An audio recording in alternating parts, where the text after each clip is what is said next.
You guys are live. Yeah, we can see that. It says live in the corner. God.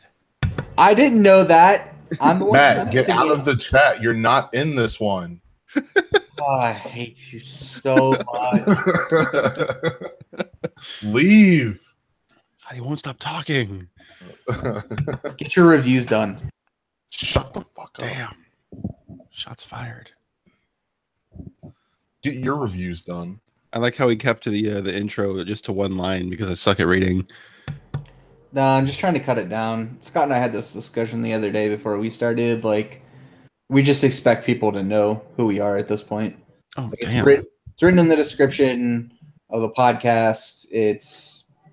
We've been doing this for 2 months now. Like, get on board or get out of the way. Damn.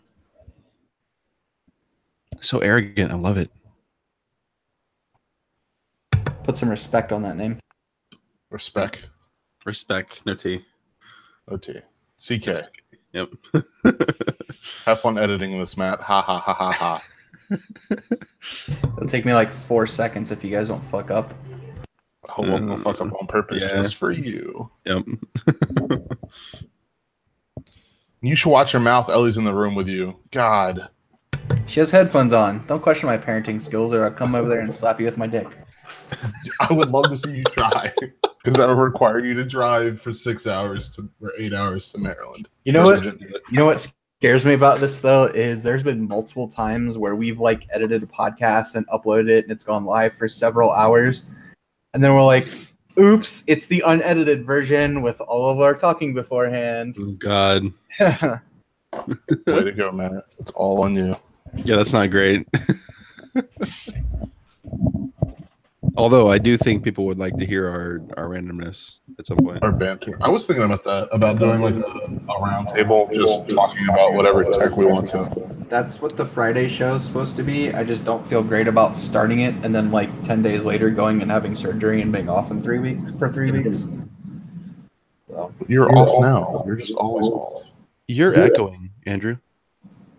Come on, Matt, mute yourself. go fuck yourself. Try Am I again, still Andrew? echoing? A little bit. What's going on with this? I don't know, because I'm using my actual mic, not my headphones. Looks like it corrected itself. I wonder if you're getting some feedback off of Matt's speakers or something. That's what I was thinking. That's why I told him to mute himself so I don't have to hear his dumb voice anymore. So it was a win-win then. Yeah. His dumb voice and my dumb voice compounded. All right, we should probably get started on this. Word. Yeah, get it all out. I'm trying. I'm in the same place. I'm going to have to mute my mic a couple times. Oh. All right, here we go. Welcome to the Android Guys In Brief podcast. Today is Thursday, June 28th, 2018, and my name is Donovan Jeska, and I'm joined by Andrew Myrick, one of our editors. What's up, Andrew? Not much, man. How you doing? Doing pretty good, we have a few topics to cover today. Topic one is the fact that Sony is asking $1,000 for the XZ2 Premium and might stop selling phones in Africa and the Middle East. Andrew, why don't you tell us about this story? So before jumping into the stuff in Africa and Middle East, let's touch on the XZ2 Premium. It's a 5.8-inch display it's a 4K HDR display, and will only display 4K content and like certain apps, like Sony's Gallery app. Of course, it has, at the $1,000 price tag, we got flagship specs for 2018, which means the Snapdragon 845, 6 gigs of RAM, a gigantic 3540 milliamp hour battery, dual cameras, no headphone jack, to be expected. Right. But Sony finally changed up their overall design. Looks more smooth and rounded edges versus the blocks, like the rectangles that we've been accustomed to for the last, 3, 4, 5 years now. Right. And then moving into the stuff in Africa and Middle East, Evan Blass or EvLeaks tweeted out saying that he was hearing that Sony was going to shut down operations and offices in the Middle East, Turkey, and Africa by October of this year. And part of this is to blame. Part of the reason for this is because Xperia phones just have not been selling that well in those markets. But there's also hope that this could push Sony to really shake things up in 2018. But since we're already halfway through, and this isn't supposed to happen until October, we won't really know until later this year, possibly into early next year. But I would like to see Sony continue doing what they're doing in terms of redesigning their phones and bringing more features to, like, a better design across the board to kind of be able to compete better with LG and Samsung and stuff like that. Yeah, I mean, from the of the major manufacturers, I think Sony has probably the least recognizable and least popular phones. The Xperia is just they don't sell very well in general, let alone in the Middle East and in Africa.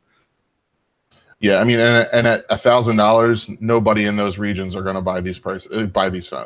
No one here's going to buy those phones. I mean, let's be honest. You can't get them through a carrier here. You can only get them unlocked, and that's going to. It just kills Sony in certain markets. Yeah, I mean, OnePlus has had trouble selling $500 phones for not through carriers, let alone $1,000 phones. Yeah, right. Yeah. Let's go ahead and move on to topic 2. AT&T is raising prices with a rather deceptive administrative fee increase. I'll go ahead and take this one. As I just said, AT&T is raising its administrative fee from 76 cents to $1.99 a month, which is more than double, a little less than triple. And Fortune is reporting that move could bring in as much as $800 million in additional revenue. That is annually. An AT&T spokesperson said that the fee pays for costs we incur from items like cell site maintenance and interconnection between carriers, but it kind of seems like that's what our monthly bill is for. I mean, what are we paying for if not for those things, right? Right. We suspect the real reason that the fees are going to increase probably has something to do with the debt that the company is going to incur from buying Time Warner, which is an $85 billion deal. Topic 3. Google Assistant is going to feature phones. Andrew, why don't you take this one? Yeah, so recently Google invested about $22 million into KaiOS. It's KAIOS, which is a company that builds app-focused OS for feature phones, like flip phones and stuff like that. Right. But KaiOS wants to try and integrate some of Google services like Maps, Assistant, YouTube, and Search into various devices. And it's going to be, if they can get everything working the way that they expect to, that'll bring Google services to even more people, because there are currently millions of people around the globe that use feature phones with KaiOS. And these phones come from device manufacturers like Nokia, Micromax, and Alcatel. And there are even some estimates that people in India are using KaiOS more than iOS. And a recent report from TechCrunch says that feature phone sales are actually growing far faster than smartphone sales, which I think is actually pretty interesting to see non-smartphones outselling smartphones in today's economy, and with all the features and stuff that you get in a handheld device nowadays.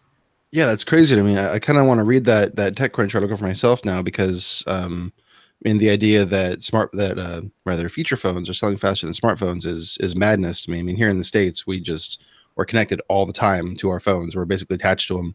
And I had never heard of KaiOS before we started reading up for this podcast.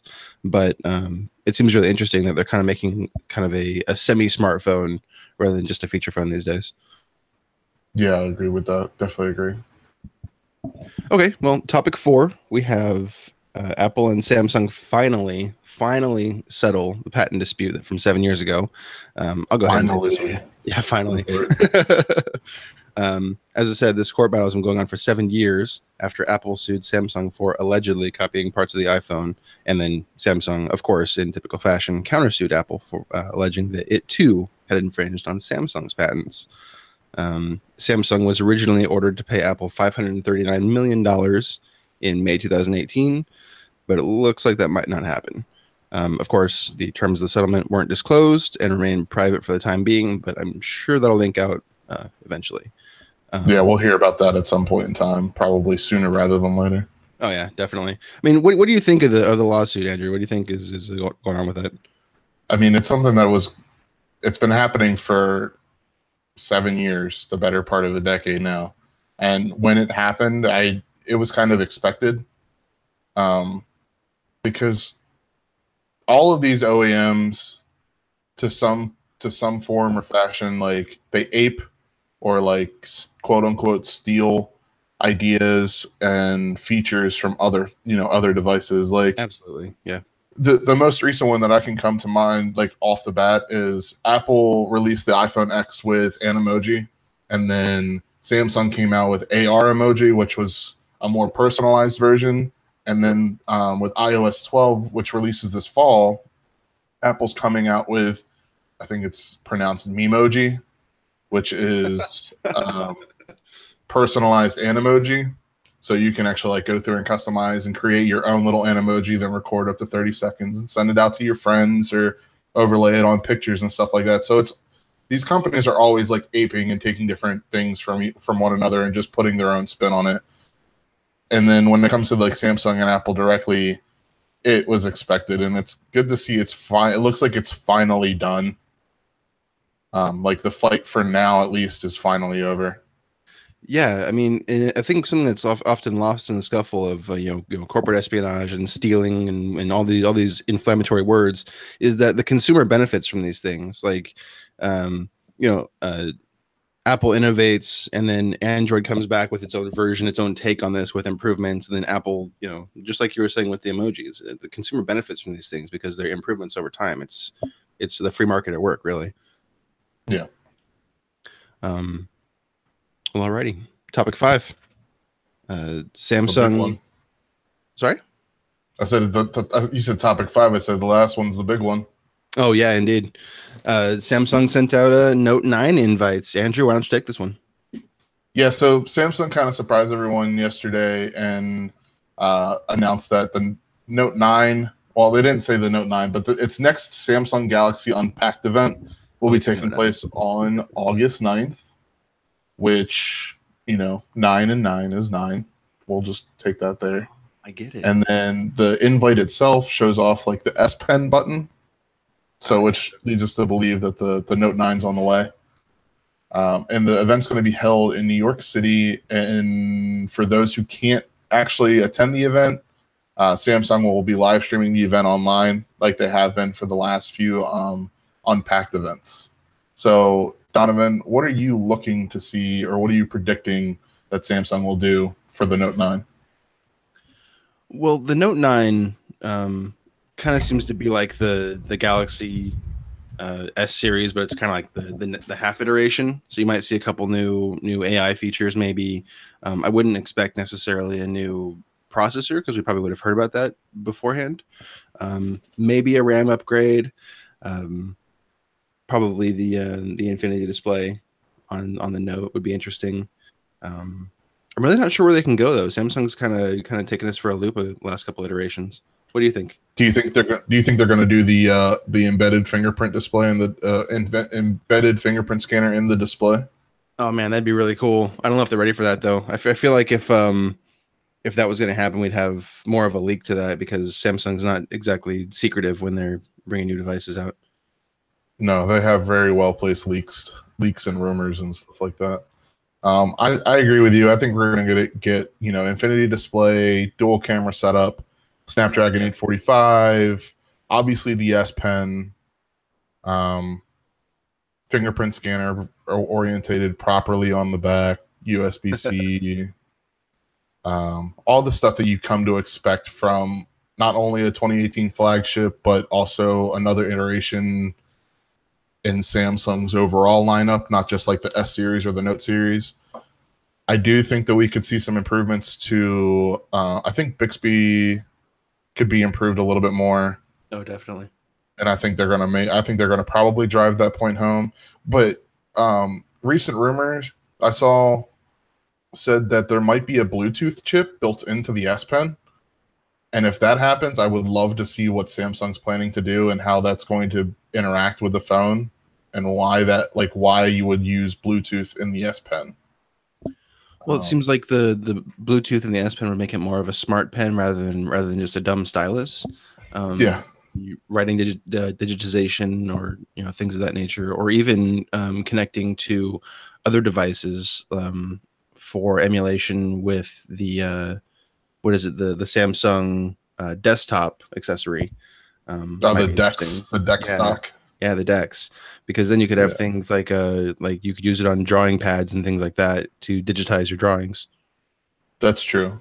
Yeah, that and it would help turn Dex into something more than just a toy. Something useful, you mean? Yeah. Yeah. I think so. Yeah. But if you want to, we actually have a full rundown of all the rumors from the Note 9, and we will have that link in the show notes. It's over at AndroidGuys.com if you want to go check that out for yourself. You want to take us away, Donovan? Thanks, Andrew. That'll do it for today. Thanks for joining us. If you liked what you heard here today, please consider subscribing on Google Play Music, iTunes, Pocket Casts, or anywhere where you can find podcasts. Please be sure to head over to AndroidGuys.com and click on the link for this podcast. Not only do we post the sources for all our stories, we also have links to the 2 giveaways we're currently hosting for a Huawei Band 2 Pro and a Huawei Watch 2 Classic. Thanks for joining us. We'll see you next time.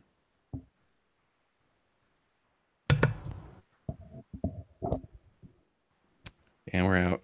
We're still live, but Maddie can fix it. Yeah. He's probably not even there. Let's be honest. He said 11:33 in the chat. I hate you. Period. I don't blame him. I hate us too. We're kind of mean. Yeah. No, he loves us. That's the thing. I mean, that is true. That is true. How could you not love us? We're amazing. Right. He's not here though, so we're just gonna keep talking, and he can listen to it later. Yeah. I mean, all he's got to. Oh, he is here. Oh, he is. Oh, he's just muted. What an asshole. Who does that? Yeah. He does. Mr. Fancy Pants over here. I'm going to edit everything. Oh. That's his so you can hear everything that we're saying. Ha, ha, ha, ha, ha. How did you feel that went? I felt like it went good. Yeah, I liked that we got some banter going and some back and forth going for each topic. I think I didn't really give you a chance to talk on the AT&T stuff, though. Did you have anything to say on that one? Oh, I don't care. Okay.